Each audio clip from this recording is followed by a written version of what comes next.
Hi everyone, welcome to today's DigitalHealth.London webinar on early stage funding. Sorry about the technical glitch there, I left everybody on mute. Anyway, to start properly this time, we're joined by Mike Wright, who's Head of Health and Investment at Guy's and St Thomas's Charity. I'm Matt Rigby from DigitalHealth.London. I'll just give you a little bit of background on the charity. So it tackles major health and care challenges in South East London, providing funding, investment and other support to individuals and organisations with potential to make an impact. We're hosting the session today at the Health Foundry. It's a collaborative workspace in Waterloo for people using digital technologies to improve health and wellbeing. And it's an example of just one of the projects currently being supported by the charity's work. Just before I hand over to Mike, for the benefit of those who haven't joined these sessions in the past, I'll give you a little bit of context. So they're an opportunity for us to focus in on a specific area of sport or a key challenge area for SMEs working throughout the digital health ecosystem in London. This is a second in our autumn 2016 series. Last week we looked at clinical trials and next week we're looking at regulation. All of the webinars from this season and from our summer series are available on the website, so do go and have a look. Now though, Mike, take two. He's going to take us through a presentation and then we'll have opportunity for Q&A at the end. If you've got any questions, just use your questions panel to submit them. Okay, well, thank you very much for that introduction, Matt, and hopefully the action replay will be somewhat more interesting than the original match. As one might expect from a discussion on investment and early stage investment in particular, a little bit of sort of buyer beware. It is very important for companies and entrepreneurs who are thinking about looking for investment from angels or VCs to seek advice on the proposed fundraising and to think about sort of the motivation for going out and finding that funding. There's a lot of information in the slides which I shall go through shortly, some of which I will cover in depth and some of which is there for reference, but it's provided on an as-is basis and is drawn from personal experience. In terms of why is a charity talking to you about investment, Guy's and St Thomas's Charity has been around for 500 years in sort of various forms. We're very much focused on South East London and Lambeth and Southwark in particular. We have an endowment of about £650 million, of which generates round about £25 million a year, most of which we give away as grants, but an increasing proportion we deploy as investments in commercial enterprises and social enterprises. We are on a journey from being sort of a reactive grant maker to a much more proactive investor in health. So I would imagine over the years we will sort of do more and more investing. We invest our own funding, just to give a little bit of context about us as an investor. We invest primarily in equity. We don't use debt. We very, very occasionally will consider debt, but it's very rare. Our smallest deal is £75,000, our largest is just under £600,000, but it averages at around about £250,000. We're very much in the early stage investment sphere. We either invest on our own or as part of a syndicate. But the enterprise, the investee, must be a health or social care business. We're not really interested in investing outside of that domain. I think before we move on, I'll talk a little bit about what I mean by seed funding and early stage investing, because there's a proliferation of terms in this space and it can be kind of quite confusing. But I think what I would like to say is when you're going out and looking for investment, it's more than just money. What you are really talking about is going out there and finding a business partner who will bring along a significant chunk of investing.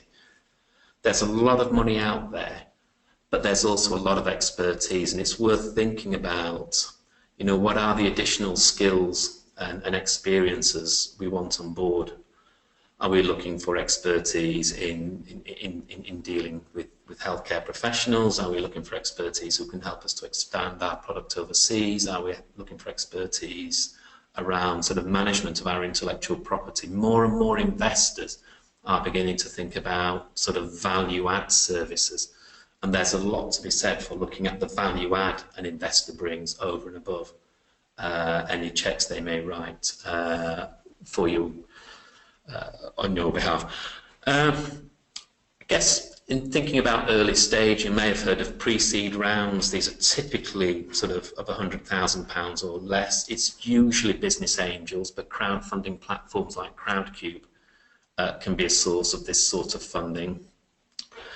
It can be relatively easily raised. There are some specialist forums that are aimed at this kind of pre-seed round, and the Oxfordshire Early Investments is one example of that. Usually this sort of funding is sought to develop a prototype, to test that, to put it in front of customers and to get some feedback on how your technology performs in a real-life environment. There's then what's called a conventional seed round, or the true early stage funding, which is in the 100k to $1 million. Again, business angels can be a very useful source of this funding, although it'll almost invariably be putting in the form of a syndicate. So it may be that there's a syndicate of sort of 8 to 10 business angels is pretty typical. There'll be a lead investor who will act on behalf of the syndicate and for whom you do most of the negotiations with, and who the agreement will be done with. But there are a lot of syndicates in London, so going to places like Angels in Med City, London Business Angel Network, Cambridge Angels, Kent Investor Network. There are a lot of these sorts of places where one can find syndicates.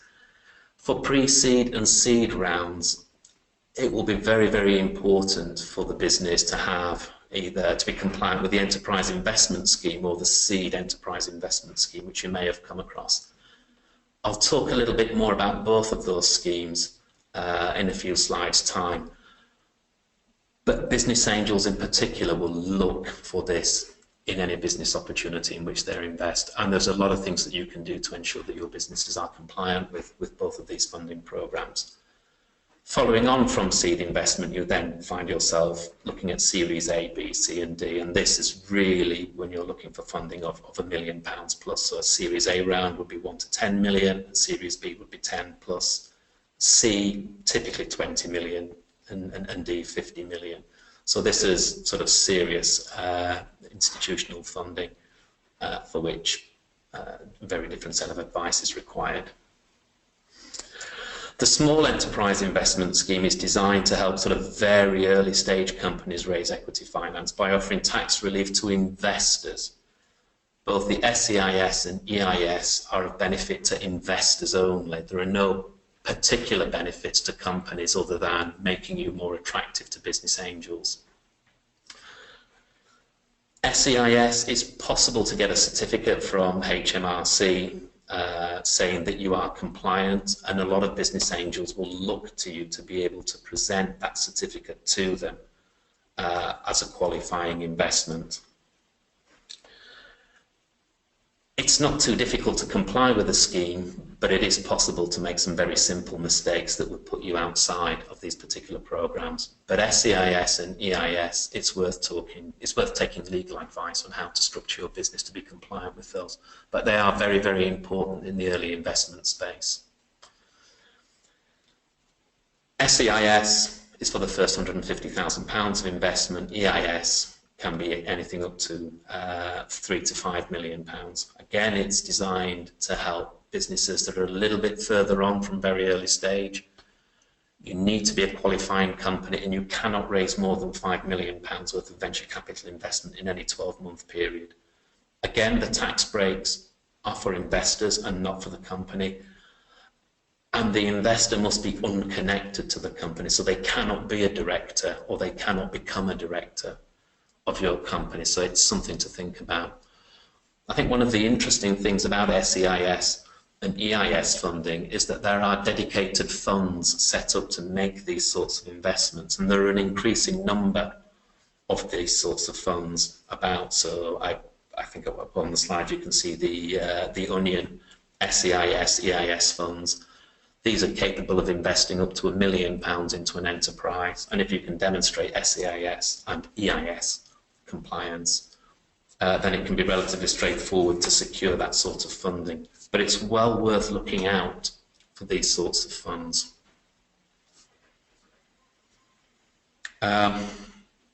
It's also worth sort of thinking about other sources of early stage investing. There's crowdfunding platforms. Historically, these have been useful for commercial enterprises that are selling consumer products.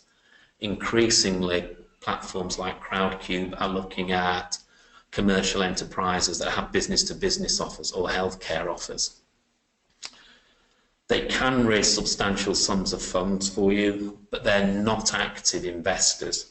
So that really sort of circles back to a point I made earlier about what are you looking for from investors over and above any funding that they might bring to you. Are you looking for an investor to get involved in your business and to bring particular expertise, or are you just looking for a check?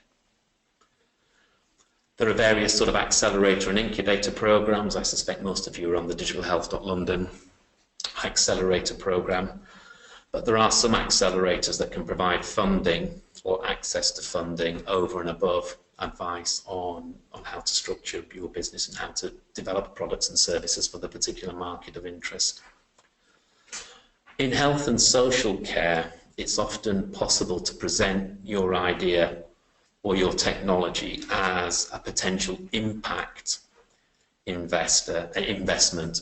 And what I mean by that is the benefit that your technology might deliver in terms of improving outcomes for patients, improving the efficiency of the health service, or improving sort of social care, or joining any elements of these systems together in a way that benefits patients. If you can show demonstrable benefits to patients, and those benefits can be quantified, maybe in terms of quality adjusted life years, or earlier discharge and so on, that can open up a portfolio of investors who invest specifically to deliver impact. So people like Mustard Seed, Nesta, clearly so. These are often called social investors, but they can be a useful source of funding for commercial enterprises. There are also VCs that will invest early stage, although I would have to say my experience of early stage VCs is that they look a lot like late stage investors when you actually sit down and talk to them. Whilst they may notionally be prepared to invest £250,000 to £500,000 in practical terms, they don't seem to be very interested, much for sums much less than £1 million. But there are people like Amadeus, Notion Capital, DN Capital, who will invest early stage. And don't forget the London Co-Investment Fund. If you secure funding from the co-investment fund portfolio investors, then you can get matched funding from the London Co-Investment Fund. I think this is a useful sort of point to talk about the thorny issue of fees. Certain types of investors will charge you fees for raising money. So crowdsourcing platforms will usually have a fundraising fee, which is a percentage of the sums raised, and that can be anywhere between sort of 4 to 8%. Business angel networks, if you go through a network, will charge you for raising funds, and that may be in the form of a fee to present to investors, which I've seen fees of the order of about £400 to £500, of which there is no guarantee that you'll secure an investment. But if you do secure an investment through the network, then there may be additional fees, which can sometimes be a fixed fee plus a percentage of the sum raised. So it could be anywhere between £1,000 to £2,000 plus 5% of the money raised. And it's important to be sort of aware of that. And those costs may be over and above any fees that you may be charged for due diligence. I think one question I often get asked is sort of when should I actually go out for early stage investment? And I think that the single most important piece of advice I would give is before you really need the money. The reason I would offer that advice is it can typically take 6 to 9 months to raise a round, and that can be independent of the amount of money you go for, whether that's £100,000 or whether that's £1 million. It really can take 6 to 9 months. There's a process of finding investors who are interested in the sorts of technologies that you're looking to take to market. There's getting in front of these investors. There's delivering your pitch, there's addressing any questions that they may have, and this process can take a few months. If you're fortunate and you get to the point where an investor is sufficiently interested to want to enter into negotiations with you, there'll be a term sheet, which is a legal agreement which will set out in very high level terms the basis for an investment. So the amount of money that we're talking about, whether that investment is to be tranched or to be delivered as a single sum of money, general terms and conditions of that investment. So what sorts of guarantees from the company are the investors looking for? What certain sorts of rights might the investors be looking for? So rights over decision making, rights to be involved in certain aspects of the business, for example, being representative of joining the board of directors, or to join as an observer, or to appoint a director. It may be that they will set out the sort of shares that they want to invest in. So it may be that they're looking to use preference shares rather than ordinary shares, whether there is to be anti-dilution protection. And there'll be a whole host of things which will be put into this agreement. It will also usually trigger a period of exclusivity, so the investor will want exclusive rights to negotiate with you over the investment and its terms. And it's usually at this point that there will be a formal due diligence process. That due diligence process can be very extended. We're just completing an investment in a company at the moment where the due diligence is involved talking to customers. So if you have any customers, the investor will almost certainly take up references from those customers. So what was right about the product? What didn't work? Did they manage to realize the benefits of the products? And what were you to work like as a company or as an individual? Were you responsive to inquiries from the customer? Were they satisfied with those responses? Were you personable? Did you seem interested? All of this information will be collected and will form part of the decision-making process. They will look at contracts of employment, your intellectual property. So what are the agreements that relate to your intellectual property? Contracts of employment, if you have directors, what are the directors' service agreements? What rights over shares do you have? I mean, it's a very, very long process, but it's also very expensive. Thinking about an investment, as I said, that we've just completed, we've spent £5,000 on the technical due diligence and about £25,000 on the legal due diligence. And that's over and above any money the company might have to spend on its own sort of legal advice and arrangements. A lot of investors will ask the company to meet the investor costs.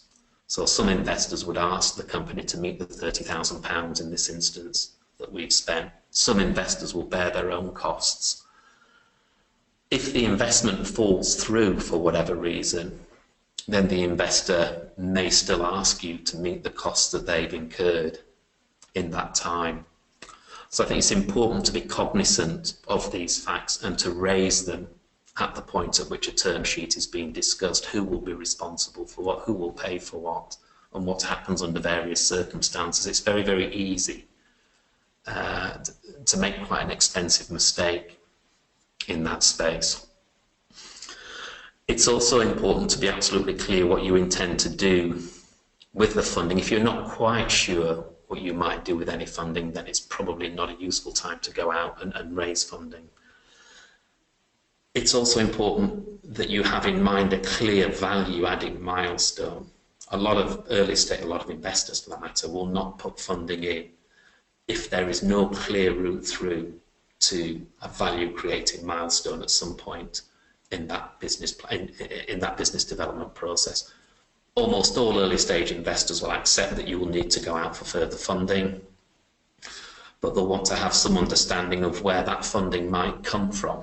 So what sorts of investors will be interested in your business at the next stage? When might you need that money, and when are you likely to go out and raise that funding? I think one of the other things to think about in terms of when to go out is to raise as much money as possible. There's a tendency to think that the less money I'm asking for, the more likely I am to get that funding. It's often the converse is true. You will invest a lot of your own time speaking to investors, and that's time that's not spent developing the business, not focused on customers. And so it's important to raise enough money to give you a clear runway so that once that money is in the business, you can focus on driving the business forward and delivering the promises that you've made to investors. So what would an investor look for in a prospective investee? You've probably heard this a million times, and you're no doubt going to hear this a million and one more times more often. It really is about the team. But it's not necessary to have all the skills present on day one. Early stage investors will accept that the board is incomplete, that the management team is incomplete, and that you're missing critical skills. This can be one of the value adds an investor brings, is an ability to fill that gap. But it's about you, your passion for the business, your ability to make networks with potential customers, and really it's your ambition is what they will be looking for. But there will be a lot of focus on the management team. In the deal that we're just about to complete, we'll probably spend more time with the management team than with the technology. And why are you the right person to take this forward? I find when I look at a technology, there is a useful way of thinking about it that will give me a sense of whether it's likely to be adopted and whether anyone will be interested. And that is, what's in it for the system? So how would the health service or the hospital benefit from using this technology? What is in it for the patient? Will the patients benefit? Is their journey, is it a more pleasant experience or outcomes better? And what's in it for the clinical or the managerial team where the technology is to be located? If one or more of these benefits is missing, then in all likelihood it's going to be very, very difficult to commercialise the innovation we're being asked to support. If all three are there, then the likelihood of conversion of idea to product or service that someone will buy is much higher. Again, to mention that the total funding requirements, not just this round, so think about what the business will need over a period of 2 to 3 years, not over the next sort of 6 to 12 months, and to be clear about that. And how will you reach the customer would be the sort of the main things that we would think about. Almost everything else we can work with the management team to deal with and to develop once we've made the investment.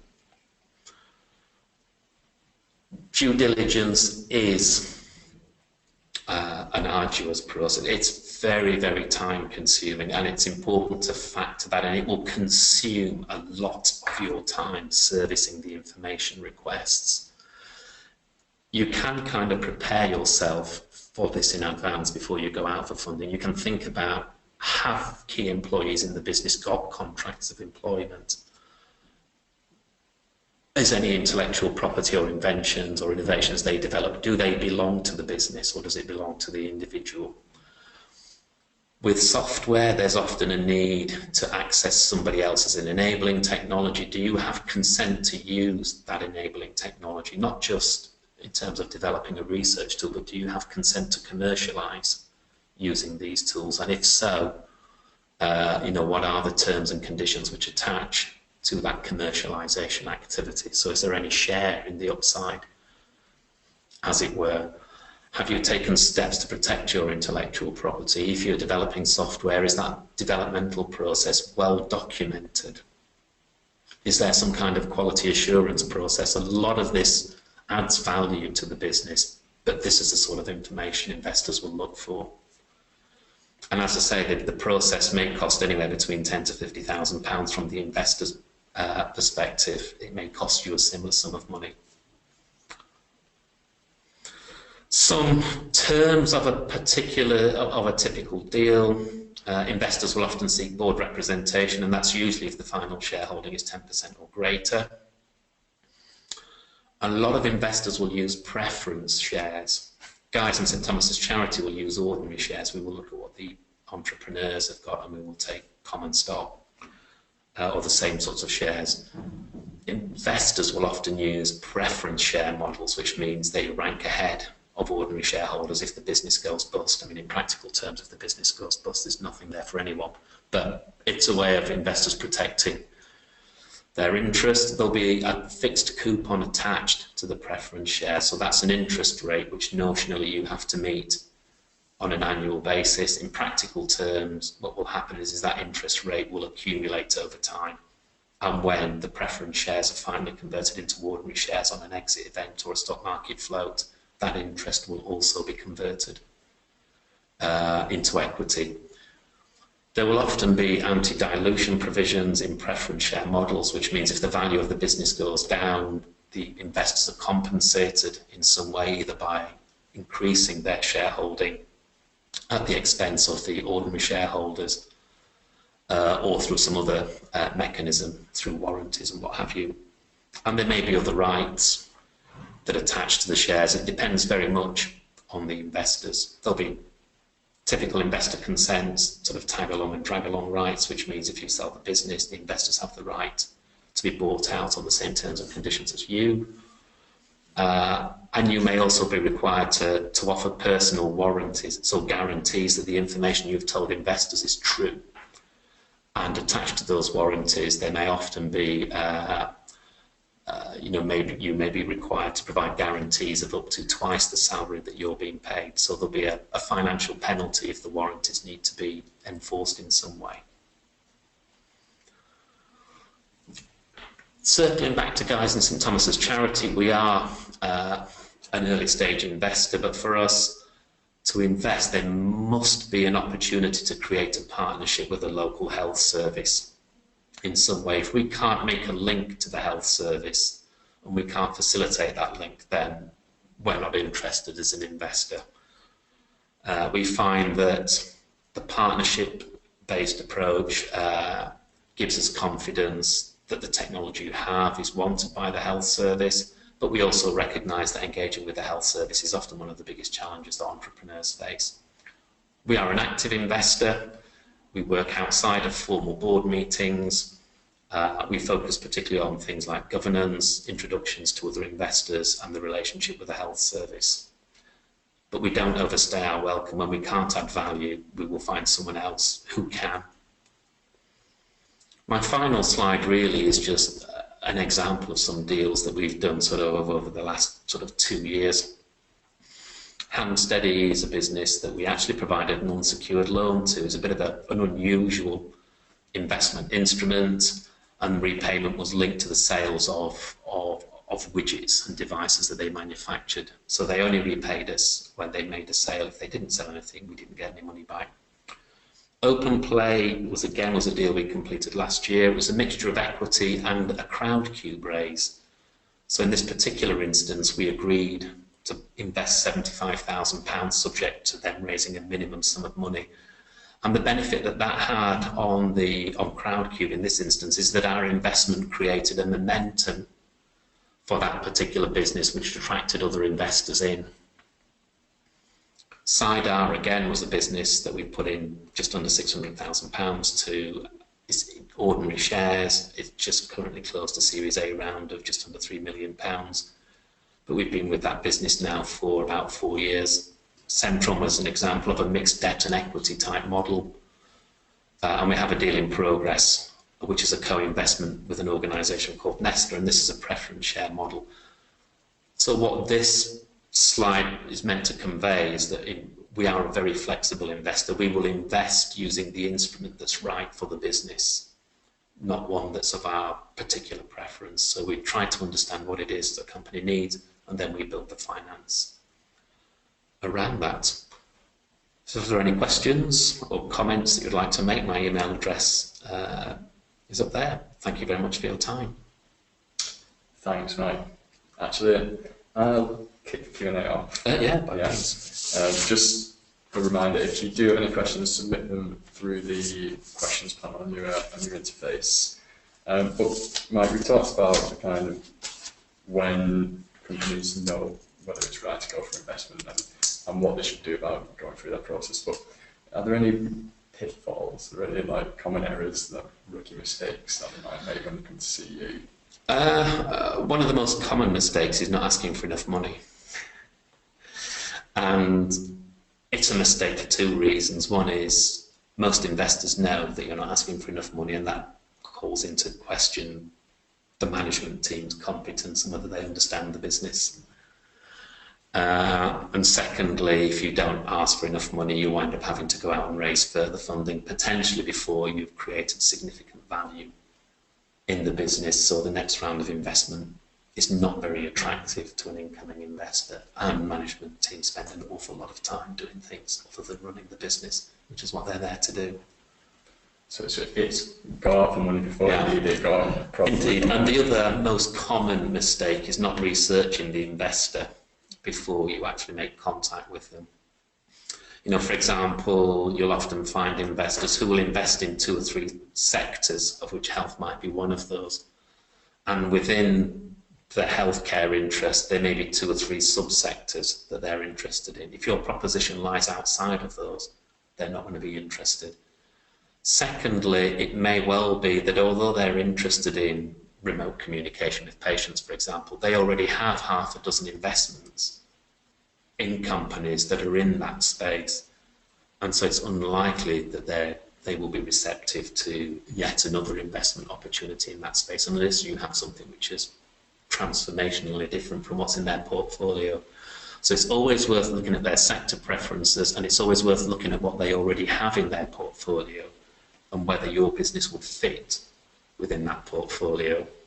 If you won't fit, it's extremely unlikely you'll get much traction. But investors will meet with you because it's in their interest to understand what's out there in the landscape.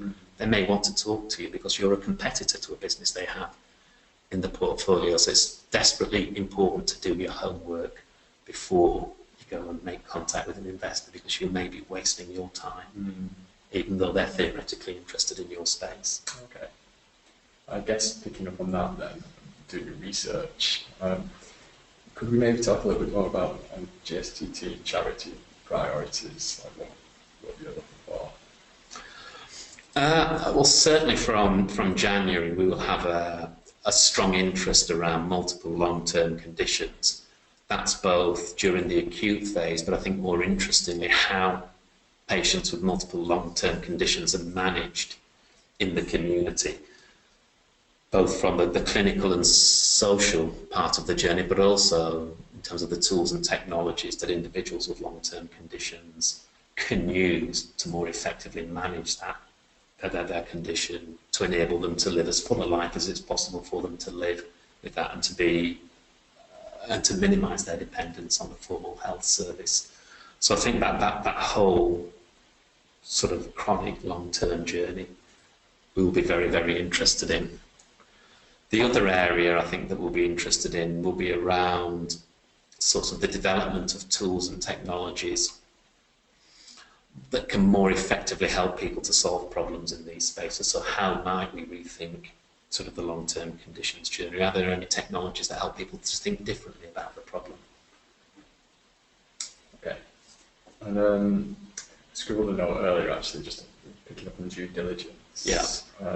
So I know we had a really useful overview, but is there a set template for due diligence? That was very, very much we certainly have a set template for due diligence, and it's usually, there's a core set of information requirements around contracts, so contracts of employment, directors' service agreements, if you have customers, contracts with customers, if you have relationships with suppliers, contracts with suppliers, and then the company's sort of governing documents, or the memorandum and articles of association. If you've received investment in the past, then what's the shareholding table look like?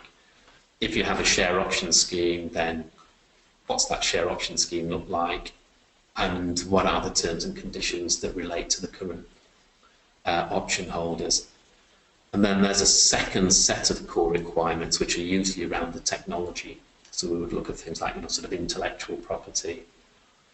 Do you need access to someone else's technology to work your invention?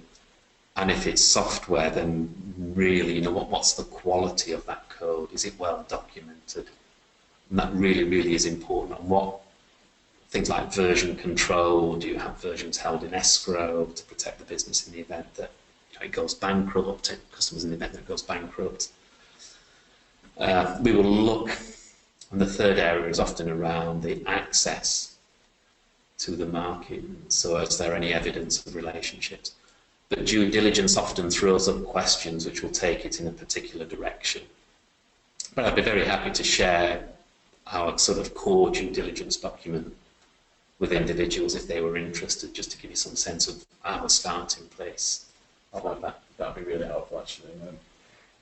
I guess picking up on this, you mentioned a few resources. Yeah. I mean, if we've got no more questions, so I'll move us forward for close. But yeah, just to tell everybody on the line that we will post this on the website, and we'll also make available like a number of the different resources that Mike's talked about during the session, or we'll at least signpost you to them. So do check in, have a look on the website. Guess all that's left is to thank you very much, Mike, for taking the time to do this. It's been really informative. And thanks everybody for attending.